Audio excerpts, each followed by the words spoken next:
Go. Well, I came out here this week in Villars, that's in Switzerland, an hour 45 minutes from Geneva, to participate in an intergenerational discussion organized by the Villars Institute.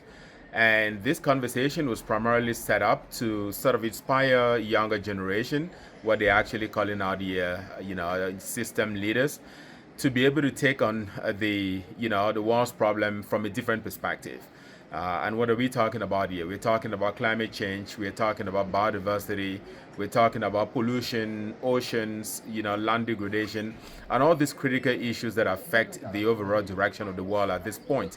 I guess you may all be very familiar with the fact that we are talking about the world, maybe getting closer to some tipping points that we are no longer, maybe operating in a safe space, and we need to do plenty of work for us to be able to move, maybe to tilt global temperatures from getting over 1.5 degrees Celsius.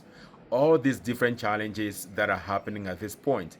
And so the Villars Institute convened, an interdisciplinary, mix of, professionals, but also some young people from across the world to be able to have these conversations and see how maybe we can reimagine a future that allows us to be able to solve the current, disruption of global order in maybe in a different way.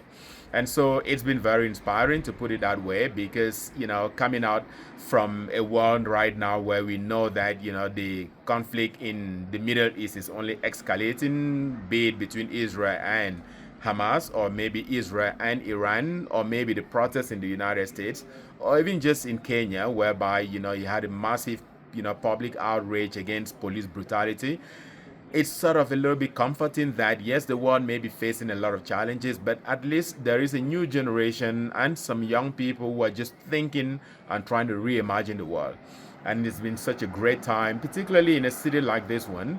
Pretty cool, very mountainous, great in terms of beauty, to be able to have this kind of conversations. And hopefully it lifts our spirit. It just gives us the sense that yes, it's not all lost. We can reimagine a different world.